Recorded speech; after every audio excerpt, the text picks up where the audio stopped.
కంటే పదునైన గొంతు బహుశా భారతదేశంలోనే ఎక్కడా లేదు. ఇవాళ ఈయన మాట్లాడుతాడు ముఖ్యమంత్రి 100 మీటర్ల కింద దొక్కుతాడు బీఆర్ఎస్ ను. ఒక ఆయననేమో 100 మీటర్ల కింద దొక్కుతా అంటుండు రేవంత్ రెడ్డి.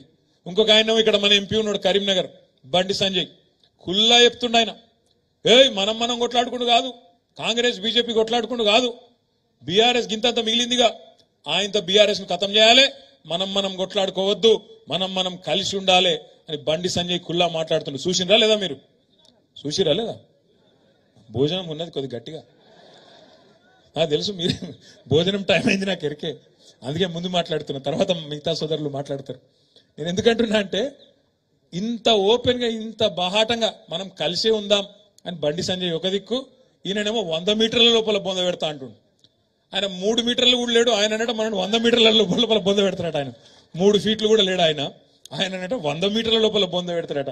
నేను రేవంత్ రెడ్డి గారికి ఒకటే చెప్తున్నా, రేవంత్ రెడ్డి గారు ఈ పిచ్చి మాటలు ఈ ప్రగల్భాలు నీకంటే ముందు మీ గురువర్యులు మాట్లాడిండు. వాళ్ళ గురువర్యుల పేర్లు ఎందుకు తీగాని నీ గురువు మాట్లాడిండు, ఇంతకంటే ముందు ఉన్న పెద్ద పెద్ద తీస్మార్కాన్లు మాట్లాడిండు.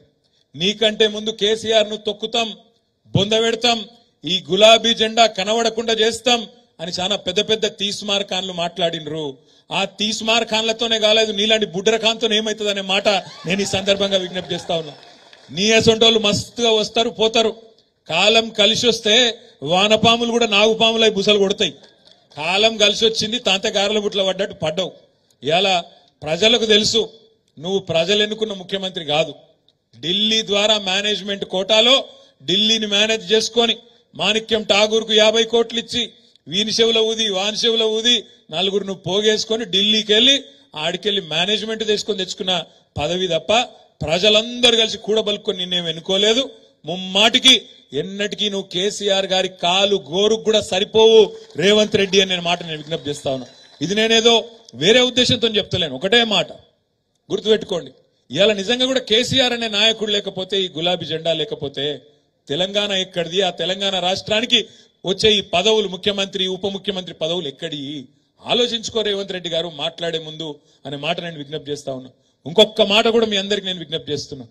ఈ 420 హామీలు మీ అందరికీ మంచిగా కాపీలన్నీ పంపిస్తా. 420 హామీలు ఏవైతున్నాయో కాంగ్రెస్ ఇచ్చిన హామీలు చూడండి. మీరు యువతకు చెప్పిండ్రు, తెలంగాణ యువతకు నెలకు 4,000 రూపాయలు ఇస్తామన్నారు నిరుద్యోగ భృతి. ఇలా తప్పించుకునే ప్రయత్నం చేస్తున్నారు. తప్పించుకోనియద్దు, యువత తరపున మనం అడగాలి. 100 రోజుల్లో ఇస్తామన్నారు, ఏడవైంది అని అడగాలి. మా ఆడబిడ్డలు ఇలా ఎదురు చూస్తున్నారు. మహాలక్ష్మి 1,57,00,000 మంది ఆడబిడ్డలు ఎదురు చూస్తాండ్రు. ఎందుకు? 18 ఏళ్లు నిండిన ఆడబిడ్డలందరూ నెలకు 2,500 రూపాయలు ఎప్పుడొస్తాయి మా ఖాతాల్లో అని ఎదురు చూస్తా ఉన్నారు. కానీ రేవంత్ రెడ్డి గారు ఏం చేస్తున్నారు, ప్రభుత్వం ఏం చేస్తున్నది, వాళ్ళు ఒకటే ఎజెండా పెట్టుకున్నారు. రోజొక్క కొత్త కథ పుట్టియాలి, మీడియాలో రోజొక్క కొత్త కథ పుట్టియాలి. మేడిగడ్డలో అవినీతి, ఇక్కడ అవినీతి, అక్కడ అవినీతి. అధికారం మొత్తం నీ చేతుల్లోనే ఉంది కదా, ఎక్కడ అవినీతి ఉందో తీ, మేము వద్దంటలేం కదా. మేమే డిమాండ్ చేసినాం అసెంబ్లీలో, అవినీతి జరిగిందంటున్నావు కదా, ఎంక్వైరీ చేయి, తప్పు ఎవరు చేసినో చర్య తీసుకో దమ్ముంటే అని చెప్పి మనమే డిమాండ్ చేసినాం.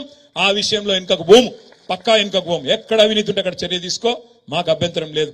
కానీ తప్పించుకునే ప్రయత్నం చేస్తే మాత్రం వదిలిపెట్టం, ప్రజల తరపున అడుగుతూనే ఉంటాం. రేపు మళ్ళా ఏప్రిల్ మీరు పార్లమెంట్ ఎన్నికకు పోయే నాటికి వరి కోతలు అవుతాయి, తప్పకుండా వరి కోతలు అవుతాయి.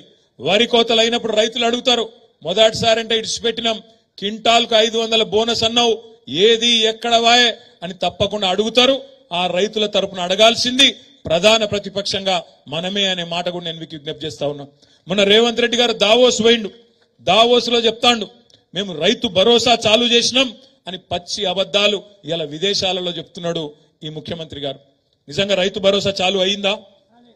కేసీఆర్ ఇచ్చిన రైతు బంధుకే దిక్కులేదు ఇప్పటిదాకా, రైతు బంధుకే ఇంకా మొత్తం పడలే, రైతు బంధుకే దిక్కులేదంటే విదేశాలకు పోయి మాత్రం రైతు భరోసా చాలు చేసిన నేను ఇవాళ పంటకు 7,500 రూపాయలు ఇస్తున్నా అని చెప్పి పచ్చి బోగస్ మాటలు ఇవాళ ముఖ్యమంత్రి గారు మాట్లాడుతూ ఉన్నారు. రేపా రైతు భరోసా విషయంలో కూడా మరి ఎండాకాలం పంట మళ్ళీ నాటేసే టైం వచ్చింది అంటే రైతు భరోసా కింద చాలు కాకపోతే ప్రజలు రైతులు ఊరుకోరు. ఆ రోజు పంట కోతల టైంకు బోగస్సు ఈ బోనస్ ఇయ్యక మళ్ళీ బోగస్ మాటలు చెప్తే తప్పకుండా నీ పార్టీని ఊచకోతకు వస్తారు రైతులు అనే మాట కూడా ఈ సందర్భంగా నేను మీకు విజ్ఞప్తి చేస్తా ఉన్నా. ఎందుకంటే రైతులకు కూడా తెలుసు కొద్దిగా ఓపిక పట్టాలి కాబట్టి ఓపిక పడతాను. ఇప్పుడిప్పుడే వచ్చిండు కదా, మీరు కూడా ఎగిరిత పడకుండా బిడ్డ, తొందర పడకుండా అంటారు. మేమేం తిడతలేము, ఎగిరిత పడతలేం, విమర్శ చేస్తలేం, యాద్ చేస్తున్నాం. 100 రోజులలో చేస్తా, డిసెంబర్ 9 నాడు మొదటి సంతకం పెడతా, 2 లక్షల రుణమాఫీ చేస్తా అని మేం చెప్పలే, మీరే చెప్పినరు. చెప్పిన దాన్ని మీకు యాద్ చేస్తున్నాం, వేరే మాట మాట్లాడతలేం. మా ఆడబిడ్డలకు